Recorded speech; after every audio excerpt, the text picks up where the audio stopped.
David, hi, and welcome to the Big Move podcast. Great, thank you. And I am so thrilled we get to do this together. Thank you for having me, Emily. Me too, David. I've heard so much about you. I'm really thrilled to have you. Thank you for taking the time today. To be honest, this is a bit of like uncharted territory for the podcast. I can't say that we've really had a true business coach with the caliber of background that you have. So we are really excited to just dive right into things with you. Do you mind just setting the stage and giving our audience a brief background on who you are? Yes. Well, as you said, I'm an executive coach. I work almost exclusively with CEOs, ranging from startup kind of people to Fortune 50 kind of people. I've been lucky enough to work with some really great leaders.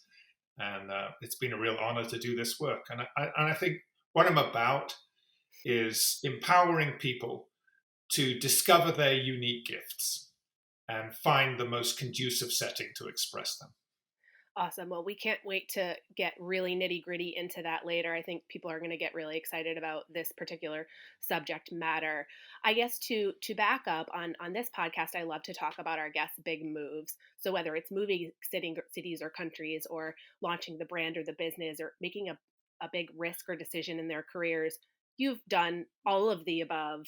I'd love to touch on your big move in particular, from London to the States. So you are London born and bred. I'm sort of sitting in a reverse seat than you. I'm an American living in London currently. But can you kind of take us back? Like, when did you move to the US, and what Yes. prompted that move for you? Yes. And as I do that, I want to say that as a coach, I'm so often working with people in crucial transitions. It's actually rather nice to have you talk about mine. But I think so much of people's growth happens when some kind of reinvention takes place. And as you said, mine was London in the early 90s. I love I love London, but I also came to the end of what I was doing there. And that was important to recognize. I was the CEO of a real estate construction and home improvement group of companies. And it was kind of a big job. And I also came to the point where I felt like there was not much more I could contribute in that job. My interest and my passion was all about people emerging into their full true selves. And I started to feel like, you know what? I think I can help people more from a different place, not actually being employed by a company, but supporting people, uh, being a confidant to people of influence. So that shift started to happen, and at that same time, I don't know if you had this experience when you left the US, but it's like all the doors suddenly seemed to be closing on me, and then suddenly one big one opened, and I had this opportunity to be the executive director of a nonprofit foundation based in Colorado. My wife was American, so we just took it, boom, up, gone, and thrilled with the open vista, the new discoveries of who I am and what I've got to bring that happened because we had the courage, or we were somehow pushed by life to make a big move. Absolutely. It's super fascinating. I'm really curious too, in terms of your move and your experience as a European living in the US. Any like big obstacles or struggles that come to mind, I guess, like in the earlier days? An English accent takes you quite far in this country, so it's I think I've been welcomed. Uh, Obviously, uh, being a European uh, on this continent gives me a perspective and a respect, I think, for how many different ways there are of being yourself, how many different ways there are of seeing the world and your place in it. And it's also given me respect, I think, for how much people do go through changes, how many people significantly reinvent themselves at different times in their life. And I've because I've been through that, I love the chance to work with people who are in the midst of those kind of shifts and changes. Yeah, absolutely. Is there anything in particular you sort of miss from life in the UK, life back from where you're from? Well, who wouldn't miss some things about London. It's a great city. Shopping in Selfridges.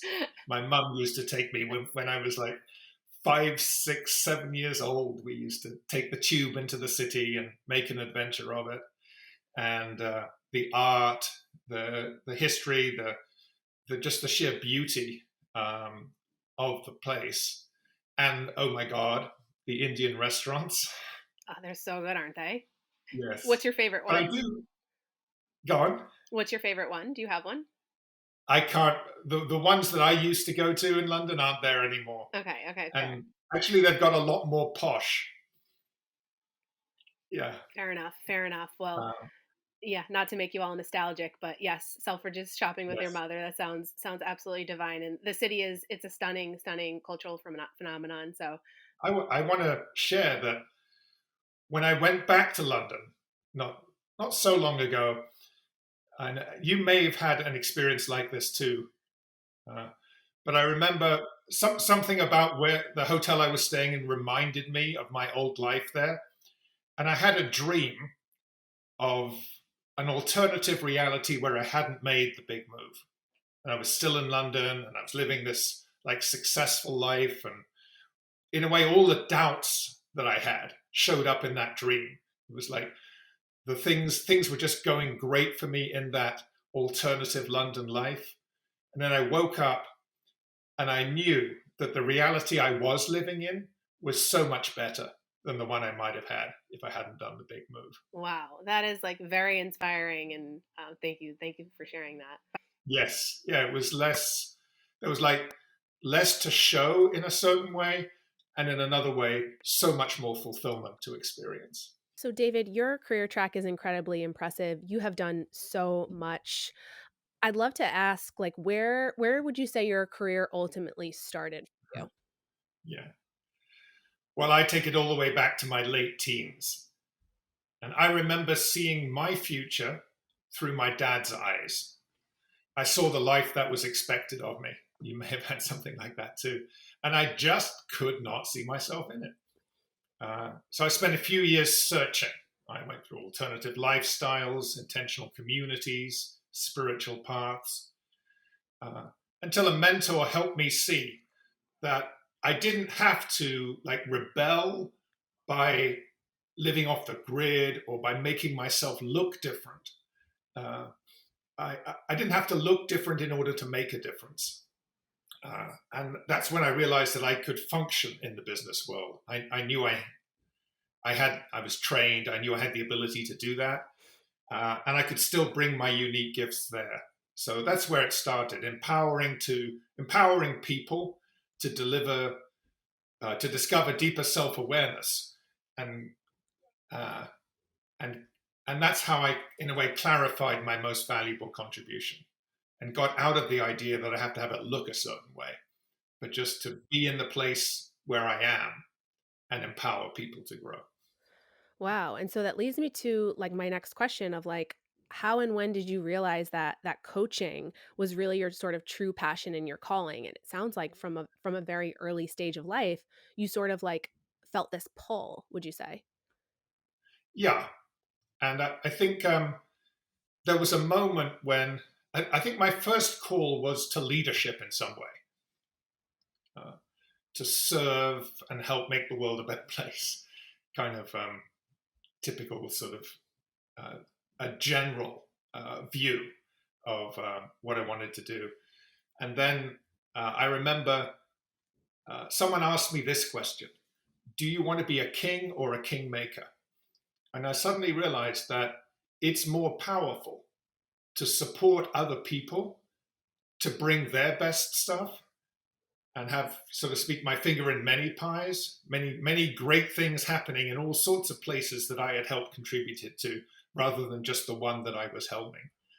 So I made it my business to support other people to become more fully themselves and bring my contribution that way. Sure. And I guess through your years of coaching at the executive level and all of the different companies that you've obviously helped build and grow, like what has been your sort of overall approach as a business coach, would you say? Yes. Yeah. Well, I think it's about seeing what happens when are people find and then commit to the expression of their unique gifts. I think that really is the core of it. Mhm. People often show up. You've got to believe it. When you're a coach, people check in, and there's all these things that they think are wrong with them. And I smile because I know they want me to kind of fix them and make them into the ideal executive or the ideal human being. Sure. And no, that's not what I'm going to do. I'm going to find out who you are and support you to be more fully yourself. And an interesting example is maybe someone will say, I get feedback that I'm impatient. I want to be less impatient. And I don't know if you ever tried it. Tell someone not to be impatient. I feel like I'm so impatient, so I completely relate to that feedback, by the way. Like, Yeah. And so trying to trim people to make them look a certain way, it actually harms them. It doesn't really work. And so I want to remove those limitations. And I always find that there's some part of the person that wants to come in. So the issue isn't that, let's say, you're so impatient. What I can help you do is see the impact of your impatience, to grow your awareness so that you're really tuned in to the people around you. You know the impact you're having on them. And I often say to my clients, it's not a crime to disturb people, but to do it without knowing the impact you've had, that's dangerous. But if you want to just help someone wake up and smell the coffee a little bit, if you can do it and you know exactly the impact you've had, then if you've overstated it, you can clean it up. But if you think it's okay just to swashbuckle your way through your team or something, you're going to be in trouble. But you can be fully yourself, including being fully aware of how you're affecting the people around you. got it. So it sounds like self-awareness is something that you really try to hammer home with your clients. Yeah, I think for some people, it's about growing awareness. For other people, it's about growing confidence. Sure.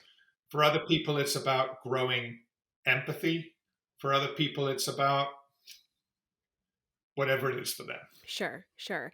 And in the kind of towards the end of this conversation, we're going to dive into unique gifts and strengths and talents a little bit more because I find that that's going to be really fascinating for the audience. Yeah. I guess to shift gears a little bit, talking about Okay.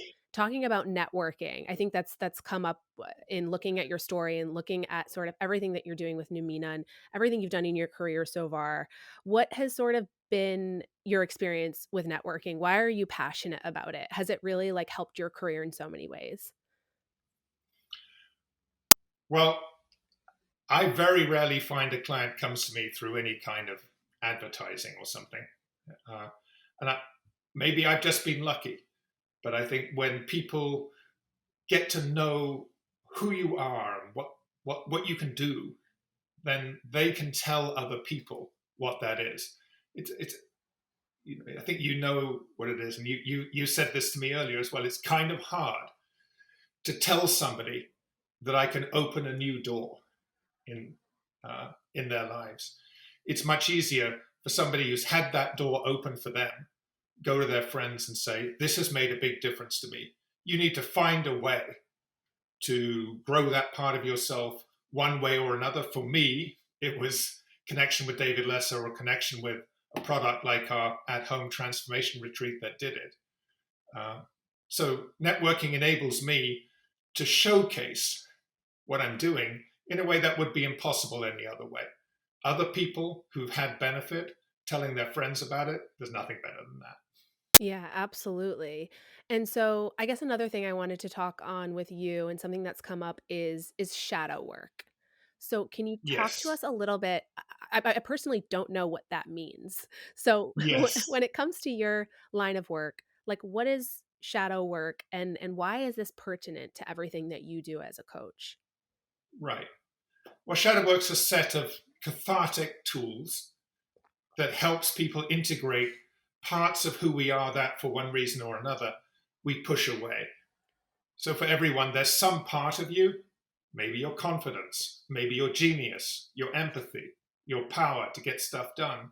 There's some part that has been less than fully engaged For example, I got told not to be big because uh, I had a younger sister, and when we would just play together, she would get hurt. So I got kind of shamed and punished for being fully myself in that sense, and it made me into a shy person. And shadow work helped me like find that and find the kind of glorious, bold part of me that had been repressed, and enabled it to become more fully part of who I am today. That's really fascinating. Do you have any tips or advice for someone who's maybe looking to explore that a little bit further? Is it through your retreat? Is it through any other like exercises in particular? Yes. Oh, I think doing the Numina at home transformation retreat would be a fantastic way to get to some of that stuff. And the only other thing I've got is find people in your life who you can really trust to be like supportive confidants for you. That's made a huge difference for me. I suspect it's so for you. But I really encourage people to set up preferably reciprocal relationships. Mhm. I have people that we have a phone call every month, and some time where I can share what's going on for me and get support. Times where my friend can share what's going on for them, get support. And I actually have different peoples who empower me in different ways, and I make that a priority in my life to be sure that I have a good surround uh, where I feel like I can explore stuff with people I trust. That's a really great tip. And to take it like a step further, like what do those conversations look like? Is it sort of like Yes, sharing where you're at with work? Is it asking for feedback on an idea? Is it sort of like anything you want sort of thing? yes. Actually, I have four people. So I have one person that uh, challenges me to keep my vision big. I have another person that challenges me to be uh, accurate and open in my relationships to make sure that I'm in touch with my feelings. And the, the shape of the conversation is very much like this: how are you doing today? What's going on? What are the challenges that are up for you? And is there anything else you want to talk about? And the really important thing, I think, is that the person doing the listening part in the conversation doesn't offer opinions or advice, because that really doesn't help a person. You just end up feeling like you've been shoulded on, we call it. Like you just feel like someone's got an opinion about how you should be living your life, and now I've got to think about whether I agree with that or not. And if I don't agree with that, I've got to deal with I might upset them because I'm not going to be doing what they think I should. What I want people to do is to share experiences.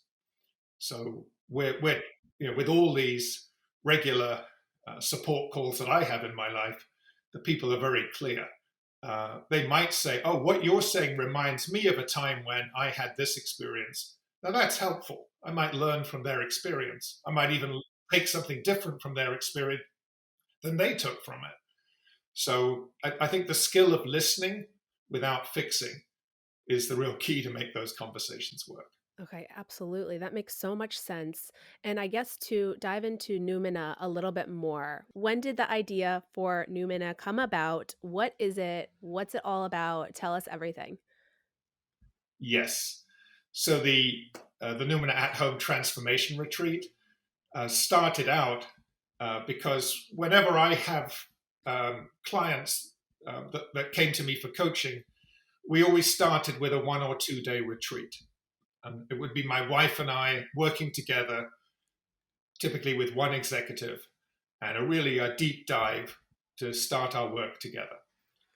And of course, COVID came, and we couldn't do that. We weren't having people in our house, and people weren't getting on planes and doing in person retreats. And for a while, I just thought, well, I can't really do that kind of coaching right now. Of course, we all thought the pandemic would be over quicker than it was. And I started to think about, I had clients that wanted to work with me. I actually, just now, I've had 3 clients in London in the last 3 months. We've done retreats. So what I did is I created um, a version of the retreat that I could do, people could do at uh, across video conference calls. So I would send them a box of materials. It wasn't this nicely packaged box back then. It was just like a bunch of cardboard boxes with all the stuff we normally cover in a retreat, Sure. instructions that we kept refining and refining and refining, so that someone coming to do coaching could have an experience that was comparable to what we would do in person. Actually, it started to really work well. And then one of the friends that I mentioned, who was responsible for me, like keeping my vision big, said, you know, you could make a self-guided version of this that people could do at home that you didn't have to facilitate. And so we worked together creating a manual that made it super clear how to do it, designing all the materials so that they were easy to use, didn't need me, the coach, to take you there. You could do it on your own. And that's how we got going on this at home transformation retreat. I love it. And we're going to get into kind of a mock retreat, if you will. I'm going to be your guinea pig in just a few. But before we get into that, can you tell us about like sort of the basic directions and approaches for the retreat and sort of how those come into play? Yeah, it's all the things that we've been talking about.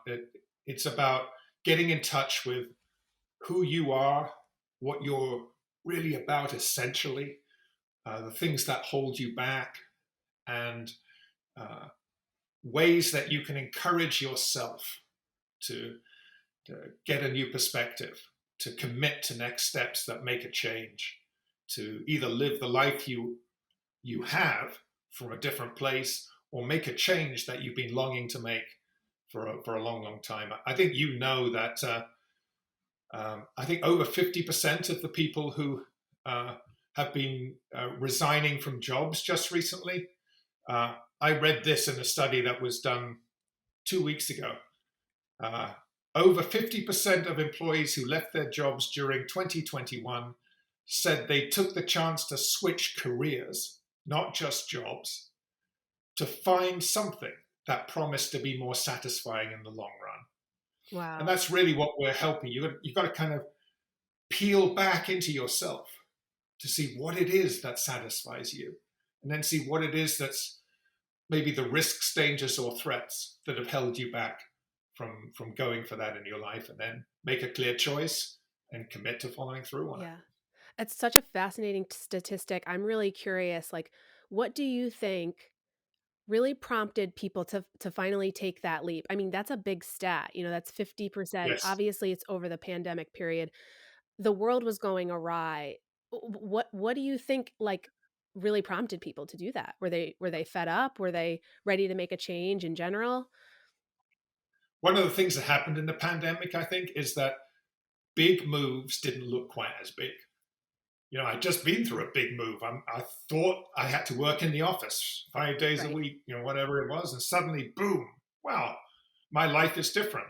And I think it gave people permission to Sure. think about other big moves they could make. Sure, sure. You're going from working full-time at your office job, nothing has changed, then you're Yeah, thrown to work from home life, which is incredibly different. It's not social.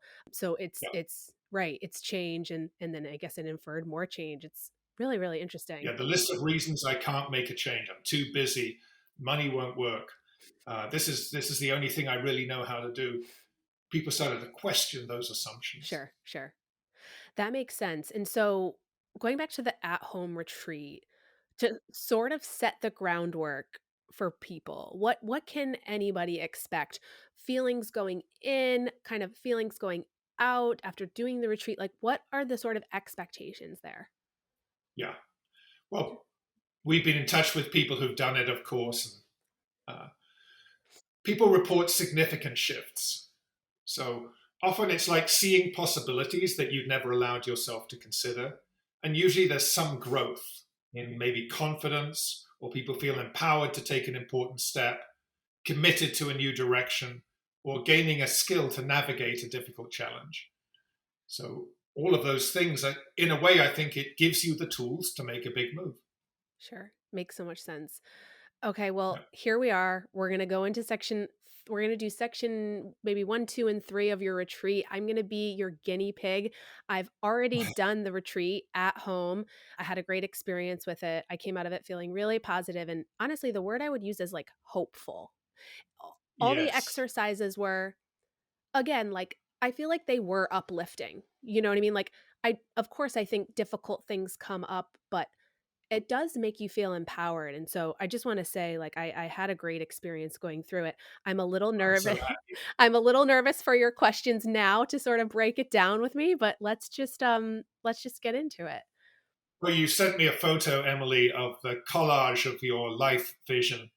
And I see that beautiful, I mean, there's the yin yang in the sand, and there's this beautiful picture of a woman in the sunshine with a hand up in the air. So I'm getting a feeling of what you want to create in your life. And you also, in the collage, did some of the challenges that are there. And I wondered if you wanted to speak about the things that are in the way for you to manifest that vision for your life. Sure, sure. This was really interesting to sort of break down. I feel like it was a lot easier to look at what I wanted my life to look like rather than reflecting on the obstacles, but of course, like in time they came up for me, and I think one of them was from a mental health perspective. Hmm. I am in therapy. I have a therapist. I see her every other week, and she's really helped me get through anxiety, living far away from friends and family, and sort of working Yes. through a lot of that work. And so, yeah, one of the pictures I took, it was like a dark cloud with a lightning bolt sort of weighing down. Like it's a vision that's sort of heavy. Yes. And so, Yeah. an obstacle I think that's in my way is, my anxiety will never go away. It's part of, who I am, but I can work on it. I can continue to try to strive and grow. And so that was something that I think is an obstacle. It comes up in my work, it comes up in Mhm. relationships, in sort of all facets of my life. So, Yeah. Well, the only thing I want to say about that is that as I look at your photo of your collage, it's really clear that the vision you have is like powerful, sure, strong, radiant. And the obstacles, the way that they show up, there's fewer cards and they're less dramatic. They've got drama, but they've got less power to them. sure. So my judgment for you is that you have a powerful vision that will carry you. I appreciate the obstacle. Thank you for sharing that. I have no doubt that the vision that you have, where you're headed, what you want, is strong enough to get you through those obstacles. Okay, well, I I hope like you that feel that feedback and I like that outlook. So we're going to stick with that. too. Okay, yeah, good. And then when you did process two from the retreat, you explored impactful events in your life, and I wonder if you want to pick one that was particularly formative for you. Yeah. Absolutely. I think, when I think about the podcast, it's literally called The Big Move, so I would need to go with one of those, and I think whether it's going to college or when I moved to New York or making the move to London, I think there's so much to break down in all of those major moves and life Yes, changes. But I guess we could stick with my move to New York City. So going from college where, I was really thrown into the unknown, but I had a great 4 years and I sort of found my feet, if you will. Moving yes, to New York City was a massive turning point, I think, in my life. A lot of emotions, a lot of different challenges that came up, and I would use the word like scary. You're moving to the yes, biggest cities. So much is yes, unknown. So I would pinpoint that one. yes. And you're learning from it. And my learning from it, such a loaded Yeah. question. How is that like embodied in your life now? Something that you gained Yeah. from that move. I hate to be cliche, but it's like working really, really, really hard. I Yeah, I started my career, I built my career in ad tech, and then I ultimately left that career, but I built it over 6 or 7 years. I worked so yeah, hard, I hustled really hard, and then I worked on my side gig, which was my blog and my work as a content creator, which has ultimately transitioned into what I'm doing now as a podcaster and a content creator full time. So it yes, all built itself up to then create right. this next stage of life for me here in London. So there's so much there, but I would say ultimately, like, that hustle really is synonymous with New York City, and I think if you're ambitious and you're built for it and you're motivated, I think it can be a really amazing place. I mean, it can suck you in, and, it could definitely give you a lot of that grit that everyone talks about. It's so true. But yeah, I would say that. Yes, that's right. And I get the feeling that that is a big part of who you are, that courage, that focus. It's so beautiful to see that combined with the openness and the self awareness and the curiosity that you so obviously have. Thank you for saying that. And then you did process three, the big want, um, and you synthesized that as you want a balanced and purposeful life, Yeah. work and family. Yes. And I wondered if you have anything to say about what purpose or purposeful means to Yeah, you. of course. I have my card right here. Has Yes, my big want on it. And yes, I really liked this exercise so much. I think my big want is a little bit loaded, to be honest with you, but I went for it. A balanced life in the sense of work and family. Work is so important to me. Working hard and staying motivated is really important to me. My businesses are important to me. At the same yes, time, family, friends, my children are, you know, my yes, world. And so it's like finding that balance and not feeling frantic as a mom, which, like, feels a little bit ridiculous of an ask, but we're putting it yes, down. yes. You're Um, getting that and balance, then I and think the purposeful part for me is definitely going back to the work that I do, and I think, you know, I wanna create value, I wanna provide value for people, and so I think it's, like, yes, sticking with that, making sure that, you know, that is my mission, and doing work that is purposeful is really important to me. yes. My experience with people is that when they're expressing their unique gifts, they feel on purpose. You know, it's like the highest way we can serve is to be fully ourselves. Sure. And I feel your commitment to do that, and that you found through this podcast and the other things you do a really great avenue to express that. Yeah. I know you have on the photo I can see you have spiritually fulfilled there, Yes. but I think that as you bring your best stuff, I'm guessing you feel that fulfillment. I hope so. I know that's something that you asked me about because that was another want that I had wrote down was spiritually fulfilled because I don't quite feel like I have that in my life yet and don't exactly know how to go about it, but Yes, that's definitely a tough one for me. yeah. Well, I put it to you that it could be you're already doing I it. like that. I do like Yes, that feedback. Okay, yeah, great. yeah. And then the fourth process that um, you didn't send me a photo of, but I'm going to ask you anyway. We go through a whole process, which is very beautiful about risks, dangers, and threats. But I wondered for you, do you know what your big risk is? What the thing is that makes you hesitate?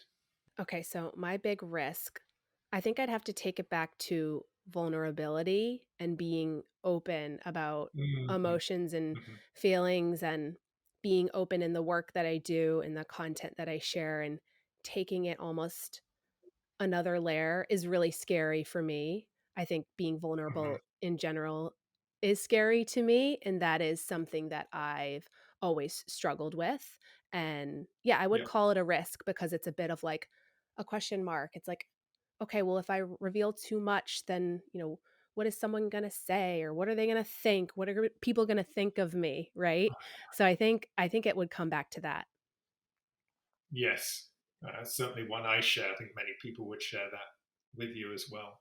And I was saying that we don't really want to have people try to push through the big risk, but to be aware of it. And that there you were being vulnerable. So thank you. Thank you for that. You obviously have the capability for it. Felt that way.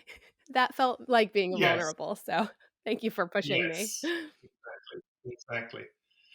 And our experience is that, and you very evidently show that you have the ability to be vulnerable.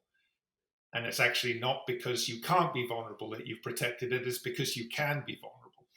that you protected it. And we don't want you to push through that risk. The whole point of the retreat is that you learn, well, if I'm going to go forward, I need to find a way to skillfully navigate my life so that I can, on the one hand, be vulnerable, but also keep myself safe. Sure. That makes so much sense. Well, thank you for letting us explore that. And obviously, the retreats and at home retreats are all the kind of exploration that we've done in dialogue, you do on your own through journaling and using images and pictures and cards and other things.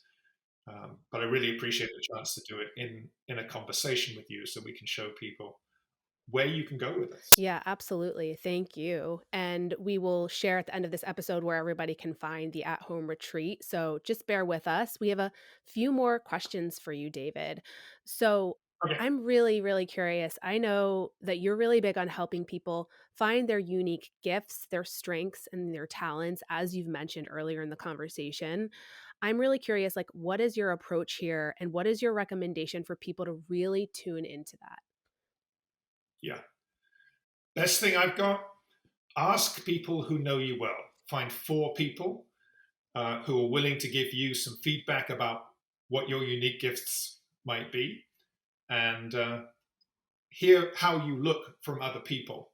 That's certainly one way, one very good way to do it. Now, there are other ways that in the retreat we look at our lives and glean evidence of what our unique gifts are. But if I could offer anything, it would be like connect with people who know you well and get them to reflect back to you the qualities of who you are. Sure. Sure. I love that. And that's something that uh, we're offering as well. So I have a tool called the Gift Finder that we can do that for you. So if you want to send me an email, david@numina.team, free of charge to everybody on the audience, we'll reach out to 4 people who know you well and anonymize their feedback, synthesize it, get it back to you, so you can get some information about how other people see your unique gifts, strengths, talents, qualities. That's really interesting. I know this is something that your team mentioned to me, so I'm so happy that you shared it. So is it a bit of like almost like a report that you're given? So after you do the synopsis, then you share it back. Yeah, you end up with a paragraph which outlines qualities. It's not very big. It's just like if you ask me to do it, I'm going to send an email to 4 of your friends saying M wants to have some feedback about her unique gifts. We give some examples that people can go, and then they'll just fill in boxes and just feed that back to you. Okay. Okay, cool, cool. As one of my last questions, I'm curious if there's someone who is like feeling stuck, they're feeling at like maybe a crossroads in their career or their life, they're not sure like which direction to go. Like what sh- what advice can you offer people to sort of get unstuck? Yeah, stop, take a time out. The at home transformation retreat's 3 hours, so take half a day. Give that gift to yourself, um, or find some other way of giving yourself uh, space, perspective. Uh, but I think the fallacy is that I'm too busy to stop to change the things that are making me too busy doing things I don't want to do. So um, that simple, I think, instinct to just don't let anything prevent you from giving yourself the time you need to reflect on what's happening for you. Absolutely. We definitely need more of that right now. So thank you. Yes, indeed. As a final question, is there like a last word that you want to leave our audience with, a tip, any advice before you head out? Let me see. Um, I think the thing I would like people to become like instinctively confident about is that who we are, who you are, each of you, who you are. And by that, I particularly mean the unique gifts that just when you're at your best, you know that you bring this stuff, and it's a real benefit to other people. And I would love to leave people with the confidence that who you are, exactly as you are, including the parts of you that you don't like, uh, including all the things that you've been told um, might not be good about you. There's beauty in there.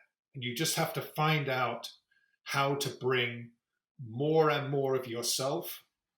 And that will lead to fulfillment for you and great benefit to others and to the world. Amazing. Well, that's a perfect place to end. Thank you so much for all of your insights today, for all of your advice. But what is coming up for you and Numina that you want to share with the audience? Anything exciting on the horizon? Well, the gift finder tool that we can just make available to everybody, I'm very happy that we're doing that. And yeah, for me to be able to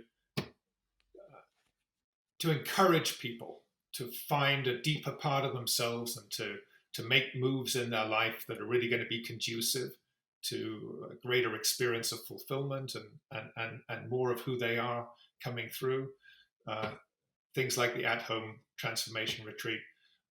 I think for me, I always think about it as the clients or as customers, however we might put it, people getting benefit. And that's what's exciting for me. It's not really about our products, it's about the benefit that people get from them. And I think what's coming up for us is more and more people getting more and more benefit. Perfect. Perfect. That is so gratifying to be part of that.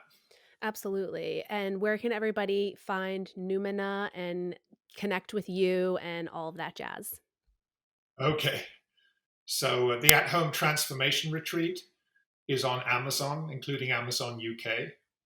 So just search for Numina, N for Nancy, Numina on Amazon. And you can also go to numina.team. But really, write to me, David at numina.team. We'll set you up with the gift finder and we'll help you in any way we can.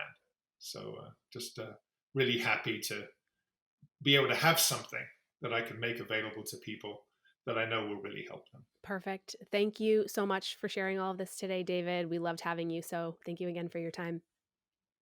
Thanks, Emily. And also, you guys keep an ear out on social because Numina has been kind enough to offer a 20% discount off of the at home retreat, which is a half-day experience of deep reflection and vision to fuel the next chapter of your life. I have done it. I had such a positive experience with it. So look out for that. And thank you guys so much for listening. As always, if you found any value from this episode, share it with a friend. Tag us on Instagram at The Big Move Podcast and at Monday_network. We always love to hear from you, and we'll catch you on the next episode.